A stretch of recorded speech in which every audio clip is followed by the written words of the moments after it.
chers militants de l'UFDG, je constate que vous êtes en train de vous asseoir. Je vais vous demander de vous lever pour observer une minute de silence en mémoire de nos camarades tombés la semaine écoulée sous les balles des forces de défense et de sécurité.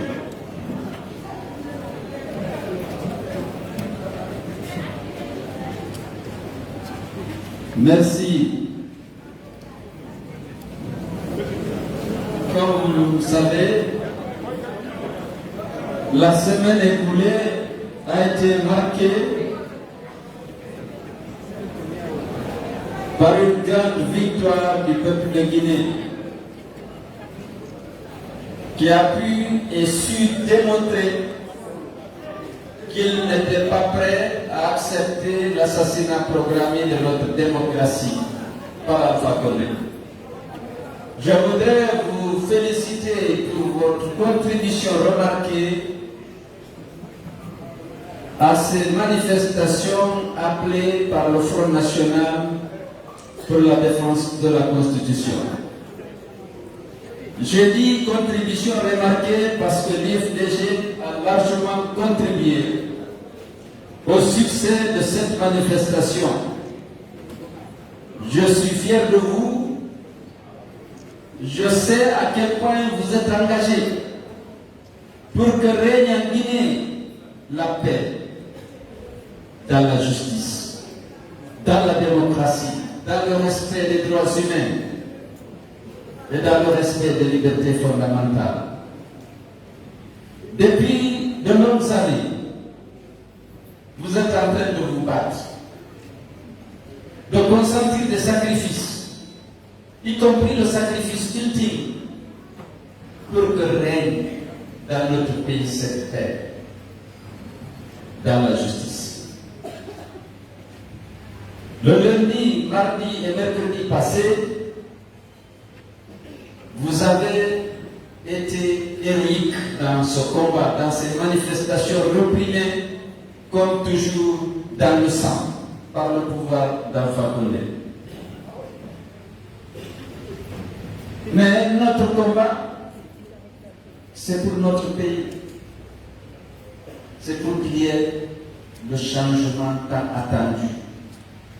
Pour que le citoyen guinéen puisse jouir de sa liberté et exercer pleinement ses droits, tous ses droits. Nous avons à la tête de l'État guinéen des gens qui ont confisqué le pouvoir politique et les ressources du pays pour s'enrichir et réprimer les citoyens chaque fois que ceux-ci veulent exercer leur droit, le droit de manifester. Il faut que cette équipe dégage ce clan mafieux. Il faut qu'il dégage parce qu'il n'est plus à même de répondre aux attentes de la population et n'ont plus aucune légitimité. La légitimité ne peut reposer que sur le respect des lois de la République, sur le respect des serments qu'ils ont prêtés, notamment M. Alpha Condé, qui a juré sur le Coran de respecter et de faire respecter la Constitution et les lois de la République. Vous le savez autant que moi, il n'a eu aucun égard, ni pour son serment, ni sur la Constitution de la République. Alors, il décide de changer de Constitution. Je ne reviens pas sur les motifs qui n'existent pas. J'ai écouté M. Alpha Condé dans une vidéo qui circule. Il dit non, c'est pour tenir de l'évolution du monde. Il faut tenir compte du genre, du réchauffement climatique dans notre Constitution, et c'est pour ça qu'il veut la changer.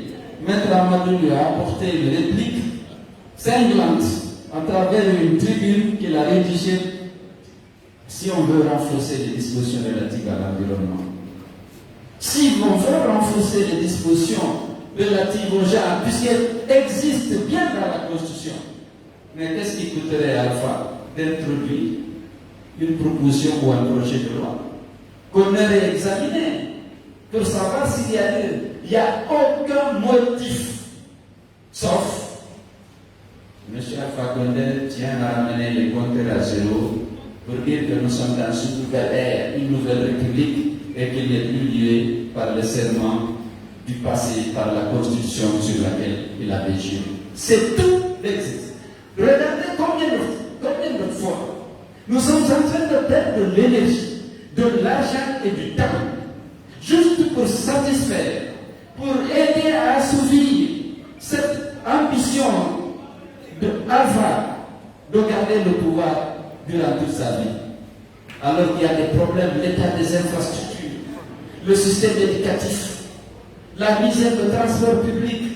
Il y a tellement de choses à faire, mais l'argent public est utilisé pour ça, pour organiser des manifestations, corrompre des leaders d'opinion, pour que les gens adhèrent à son projet de changement de constitution.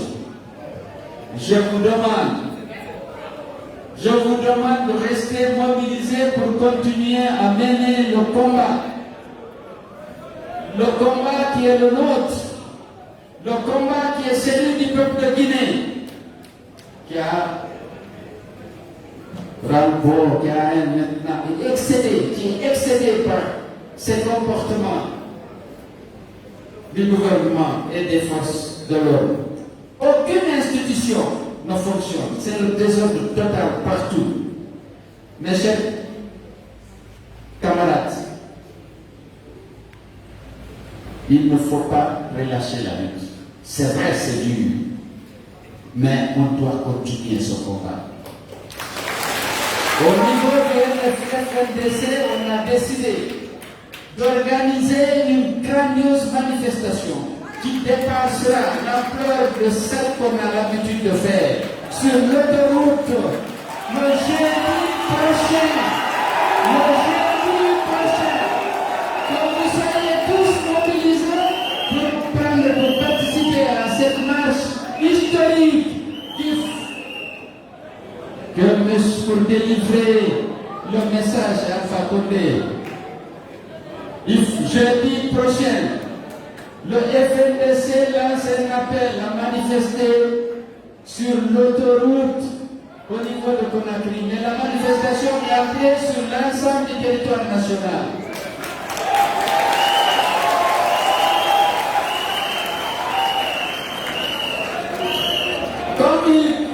Comme il claironne partout que les manifestations ne sont pas interdites, nous demandons aux structures du MZDC à l'intérieur, comme à Conakry, de déposer des déclarations d'information dès le lundi. Parce que lorsqu'ils sont coincés, ils essaient de faire comprendre à la communauté internationale que les manifestations ne sont pas interdites. M. Bourahima Condé sait pertinemment qu'il a posé un acte adressé au préfet, sous-préfet, gouverneur et maire de Guinée, interdisant toute manifestation sur la voie publique et sur les places publiques jusqu'à nouvel ordre. Et lorsque les maires reçoivent les demandes ou les déclarations d'information, ils ne savent pas à quoi se fier souvent. Est-ce que c'est la Constitution qui autorise? Est-ce que c'est l'interdiction du ministre? Voilà le problème. Si le ministre veut, il va prendre un acte pour lever cette interdiction qu'il n'assume pas parce qu'il est convaincu que c'est une violation de la Constitution. Maintenant, comme ils ont claironné partout que les manifestations ne sont pas interdites, eh bien, le FNDC déposera des déclarations d'information lundi pour la manifestation du jeudi. Je n'ai pas besoin de vous dire que dans tous les cas, c'est un droit constitutionnel et nous allons l'exercer. Je voudrais saluer l'initiative des femmes de manifester en tant que mère, en tant que sœur des victimes, pour demander encore une fois, elle l'avait déjà fait, à M. Alpha Condé d'arrêter ce carnage de ses compatriotes.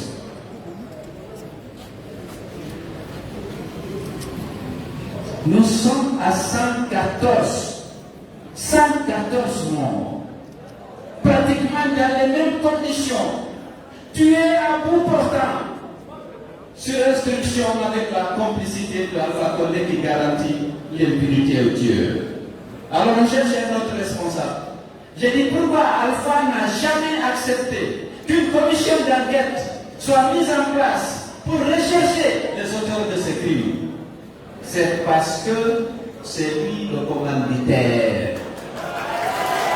Vous ne pouvez pas demander aux gens de tirer et après les interpeller, les déférer devant les tribunaux. Ils vont vous dénoncer. Donc cette impunité qui encourage la récidive n'est que le fait de M. Alpha Condé. Maintenant, il y a parmi ces ministres et ces agents qui exécutent ces ordres avec zèle. Et il y a beaucoup qui ont gagné des galons en faisant du zèle dans l'exécution de ces instructions d'Alpha Condé. Vous avez écouté les discours